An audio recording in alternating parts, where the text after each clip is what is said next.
আসসালামু আলাইকুম। ছেলেমেয়েরা আশা করি সবাই ভালো আছো। আমি আজকে জাস্ট একটু ব্যাখ্যা করি তোমার যে পরমাণু মডেলের অ্যাটমিক যে মডেল আমরা বলি, তো সেটার যে আমরা কোয়ান্টাম মডেল, কারণ হচ্ছে যে পরমাণু মডেল তো অনেকগুলো আছে, তার মধ্যে যেটা লেটেস্ট আধুনিক মডেল সেটা হচ্ছে আমরা বলি যে পরমাণু কোয়ান্টাম মডেল। কারণ শ্রোডিঞ্জার ইকুয়েশনকে ক্যালকুলেশন করে যে আমরা কোয়ান্টাম মডেল পাই,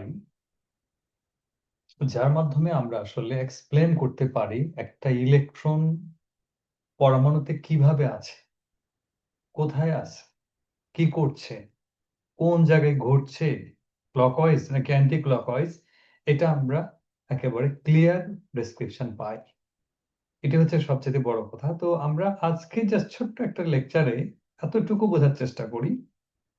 তোমরা বাকি লেকচারগুলো দেখতে পারো ডিটেলস, এই পরমাণু মডেল সম্পর্কে ডিটেলস জানার জন্য। আমি জাস্ট ক্যালকুলেশন যাচ্ছি একটুখানি যে কিভাবে আমরা ক্যালকুলেশন করব যে এক একটা প্রধান শক্তি স্তরে বা প্রিন্সিপাল কোয়ান্টাম নাম্বার যাকে আমরা বলছি, সেখানে কতগুলো অরবিটাল থাকে এবং সেই অরবিটালে টোটাল ইলেকট্রন সংখ্যার জাস্ট আমরা একটা সমাধানের জন্য ছোট্ট একটা লেকচার নিয়ে আসছি। সেটা তোমরা একটু দেখতে পারো আর কি। আর বাকিগুলো জানার জন্য বিভিন্ন মডেল, পরমাণু মডেল তোমরা অন্য লেকচার গুলো দেখতে পারো আর কি, যদি ভালো লাগে। তো আমি ছোট্ট ক্যালকুলেশন এখানে দেখো, পরমাণু আমরা এভাবে দেখাই যে অ্যাটমিক স্ট্রাকচার গুলো, সেখানে নিউক্লিয়াস, এটা কিন্তু আমরা সবাই জানি। হ্যাঁ, নিউক্লিয়াসে তো আর ইলেকট্রন থাকে না, ইলেকট্রন চারিপাশে ঘুরপাক খায় আর কি।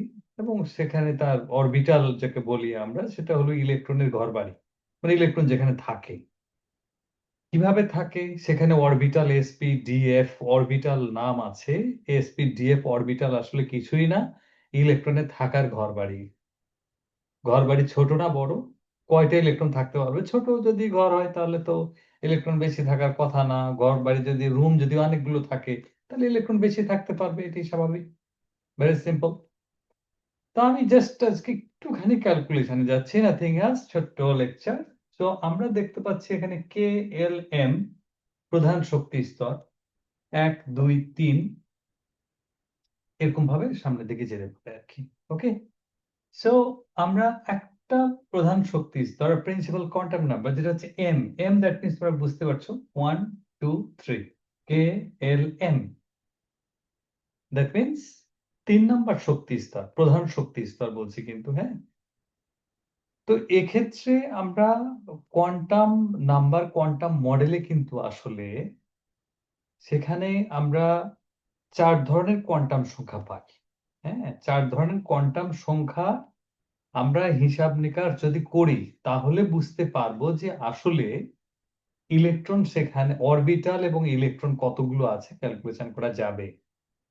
যেমন আমি বলছি এখানে এন শক্তি স্তর বা প্রধান শক্তি স্তর, ডেফিনেটলি প্রধান শক্তি স্তরের মধ্যে তো উপশক্তি স্তর থাকে, একটার মধ্যে আর একটা, আর একটার মধ্যে আর একটা, আর একটার মধ্যে আর একটা, এই যে একটা কতগুলো বিষয় বড় একটা বক্স, রাইট?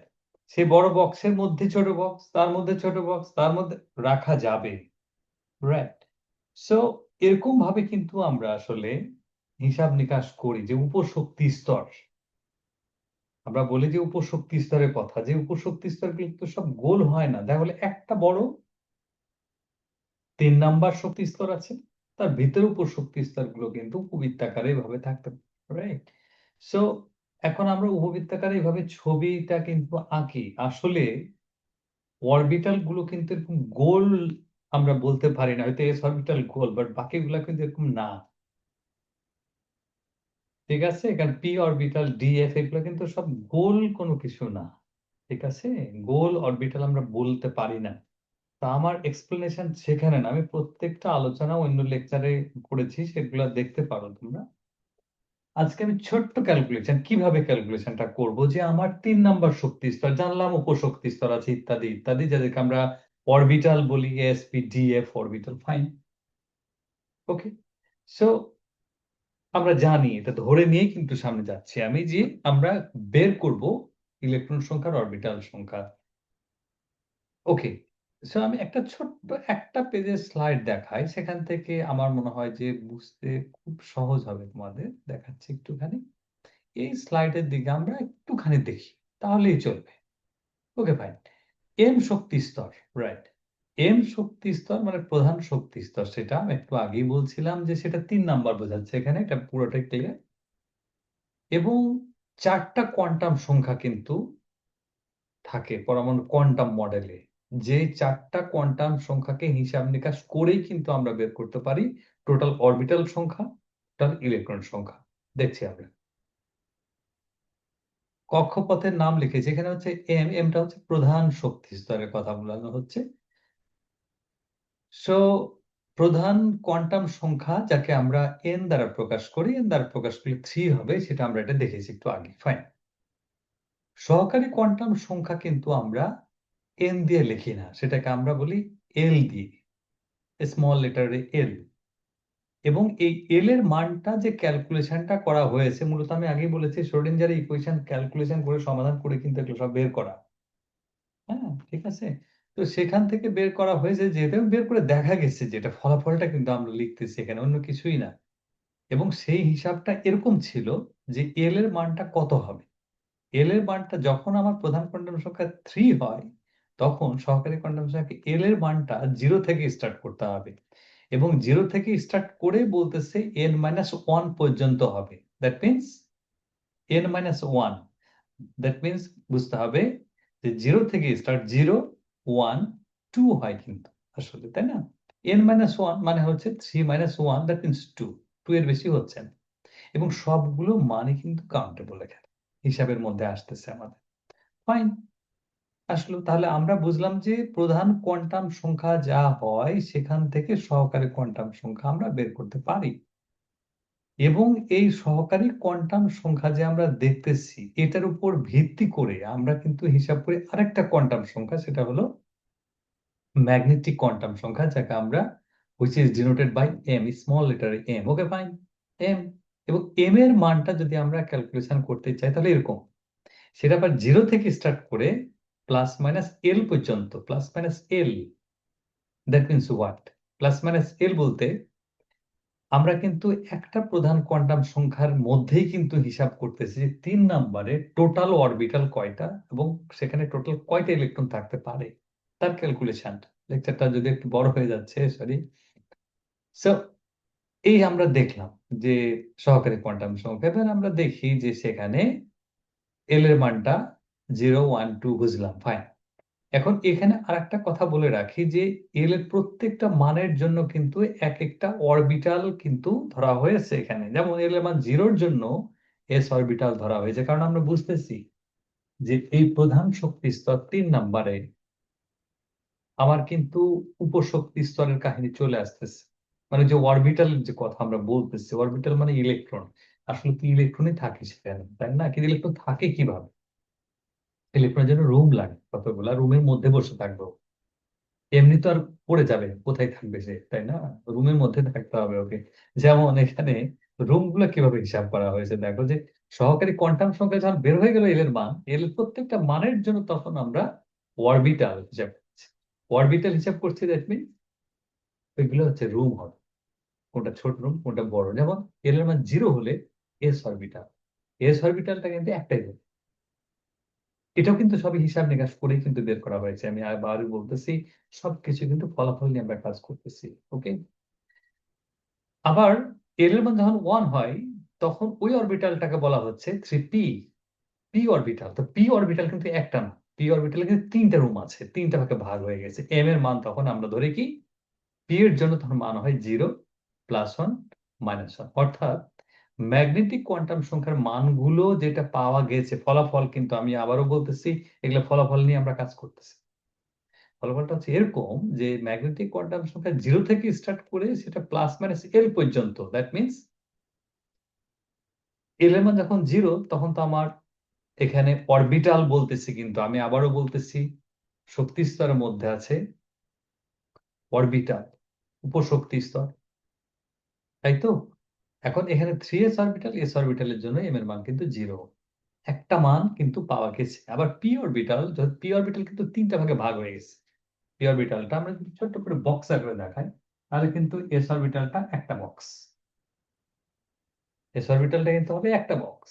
আবার যদি বলি পি অরবিটালের ক্ষেত্রে একটা কিন্তু না, তিনটা বক্স হিসাবে দেখাতে হবে আমাকে, কিংবা গোল করে যদি আমরা দেখাই তাও হতে পারে, তাতে সমস্যা নেই, তিনটা বক্স হবে আর কি, এরকম।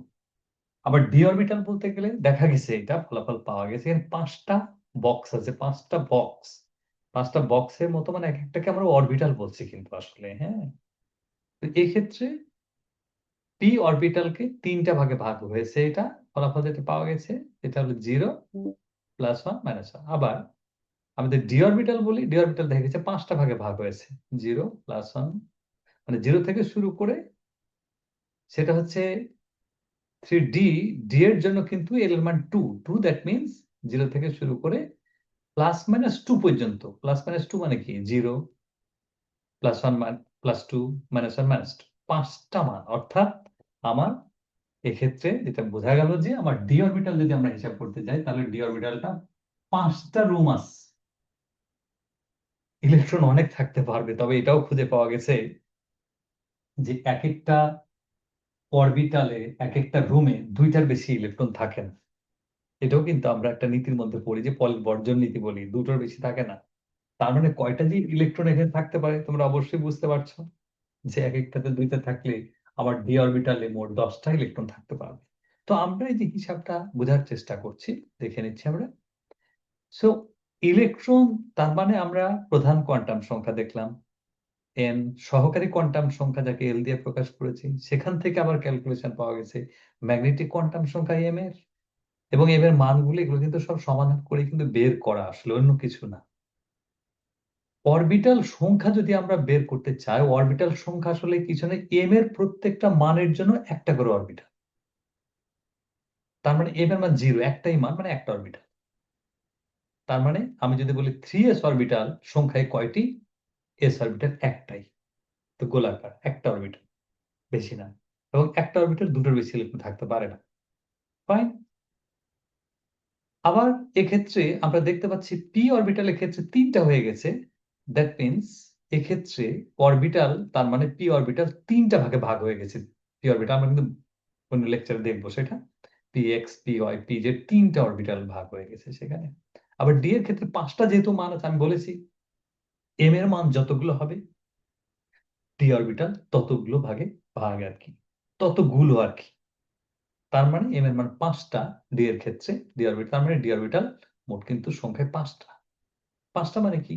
তখন আমরা ওইভাবে হিসাব করব যে এখন এই অরবিটাল গুলো কিন্তু অক্ষ বরাবর থাকবে কিন্তু সেটা, হ্যাঁ, এক্স, তখন আমরা d x, y, y z, z x, এগুলোর ব্যাখ্যা আর একটা লেকচারে আমাদেরকে দেখতে হবে। জাস্ট ক্যালকুলেশনটা দেখাচ্ছে কিভাবে হলো। সো আমরা দেখতে পাচ্ছি স্পিন কোয়ান্টাম সংখ্যাটা কিছুই না, স্পিন কোয়ান্টাম সংখ্যাটা হচ্ছে এরকম যে এম এর প্রত্যেকটা একটার উপর কিন্তু একটা ডিপেন্ডেন্ট, এম এর প্রত্যেকটা মানের জন্যই আমার ইলেকট্রনের স্পিন দুটো হতে পারে, ক্লকওয়াইজ হতে পারে, অ্যান্টি ক্লকওয়াইজ হতে পারে, এবং এটার মান ধরা হয়েছে plus half minus half. Logical, কারণ ক্লকওয়াইজ অ্যান্টি ক্লকওয়াইজ, এই যে প্লাস হাফ মাইনাস হাফ হয়ে গেল ভাই। তার মানে এম এর মান যদি 0 হয়, সেক্ষেত্রে আমরা যেটা বুঝতে পারতেছি যে কোয়ান্টাম সংখ্যা এস, এস মানে আমরা স্মল লেটার দিয়ে এটাকে প্রকাশ করি কোয়ান্টাম স্পিন কোয়ান্টাম সংখ্যাকে, এবং সেখানে দেখা গেল যে সরি, একটু দাগ পড়ে গেল আর কি হঠাৎ করে। ওকে, সো আমরা বুঝতেই পারলাম যে এখানে দুটো ইলেকট্রন তাহলে থাকবে, ফাইন। আবার পি অরবিটালের ক্ষেত্রে আমরা দেখি, পি অরবিটালে এখানে আছে কয়টা? তিনটা। তাহলে পি অরবিটালে তিনটা হয়, একটা অরবিটাল আমি আগে বলেছি দুটোর বেশি ইলেকট্রন থাকে না, তাহলে তিনটা অরবিটাল, পি অরবিটালে তিনটা হয়, তাহলে 6টা ইলেকট্রন থাকবে। 6টা ইলেকট্রন, দ্যাট মিনস কি? পি এর প্রত্যেকটা এম এর মানের জন্য কিন্তু প্লাস মাইনাস হাফ। তার মানে কি? -1 এর জন্য প্লাস মাইনাস হাফ, 0 এর জন্য প্লাস মাইনাস হাফ, +1 এর জন্য প্লাস মাইনাস হাফ। অর্থাৎ প্রত্যেকটা এম এর মানের জন্যই ইলেকট্রনের স্পিনটা হচ্ছে দুটো, plus half minus half, clockwise anti clockwise, এই হচ্ছে বিষয়। সো এম এর মান এখানে আমরা দেখতে পাচ্ছি পাঁচটা, মানে প্রত্যেকটা মানের জন্যই কিন্তু আসলে প্লাস হাফ মাইনাস হাফ। তার মানে এখানে আমার পাঁচটা মান আছে, মানে 5 ইন্টু হচ্ছে ব্র্যাকেটের মধ্যে প্লাস মাইনাস হাফ বলতে পারি, ঠিক আছে? তার মানে হচ্ছে আমার এখানে টোটাল ইলেকট্রন থাকতে পারবে 10টা। কারণ সংখ্যায় হলো 5টা অরবিটাল, যে এক একটা অরবিটাল 2টা করে, তাহলে 10টা। 3টে অরবিটাল, তার মানে কি 6টা ইলেকট্রন। তার মানে আমরা বুঝতে পারছি যে প্রধান যে শক্তি স্তর 3 নাম্বার শক্তি স্তর যেটা ছিল, তার মধ্যে টোটাল অরবিটাল সংখ্যা যদি আমরা হিসাব করি, কয়টা অরবিটাল হবে এখানে? এখানে আছে একটা অরবিটাল এস অরবিটাল, এখানে 3টা, এখানে হলো কয়টা? 3টা অরবিটাল হচ্ছে 5টা, তাহলে 5 আর 3 হলো 8, 9, 9টা অরবিটাল। আর এক একটা অরবিটালে যেহেতু 2টা করে ইলেকট্রন থাকে, তাহলে 9টা অরবিটাল ইলেকট্রন থাকবে, মোট 18টা। কিভাবে আমরা বুঝতে পারছি? এখানে 2টা ইলেকট্রন, এখানে 6টা ইলেকট্রন থাকবে, কারণ অরবিটাল সংখ্যা এখানে হচ্ছে কত? অরবিটাল 3টা, 5টা অরবিটাল দেখুন 10টা। এইভাবে হিসাবগুলো আমাদেরকে করতে হয়। টোটাল তাহলে ফাইনালি কি দাঁড়াচ্ছে? যে 3 নাম্বার শক্তি স্তরের প্রধান যে কোয়ান্টাম সংখ্যা আমরা বলতেছি m শক্তি স্তর বা থার্ড এনার্জি লেভেলে টোটাল অরবিটালের সংখ্যা হবে 9টি। টোটাল ইলেকট্রন সংখ্যা সেখানে থাকতে পারবে 18টি। মনে রাখবেন যে আসলে ইলেকট্রনগুলো তাদের ঘরবাড়ির মধ্যে থাকে, যে ঘরবাড়িগুলোকে আমরা বলি অরবিটাল। তো বুঝতে হবে আমাদেরকে।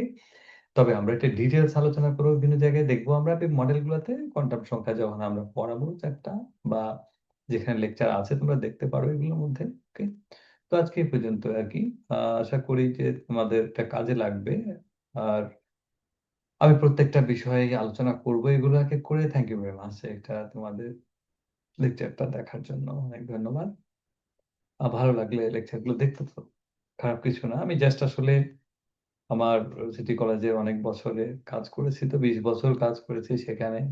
ছেলেমেয়েদেরগুলো পড়ানো হয়েছে, ফলে আমি চেষ্টা করছি যদি কারো উপকার হয়, কিছু কাজে লাগে, জাস্ট এটার জন্যই আমার এই লেকচারগুলো বানানো, অন্য কোনো কারণ নেই। ভালো লাগলে দেখতে পারো, ভালো না লাগলেও কোনো সমস্যা নেই। Thank you very much.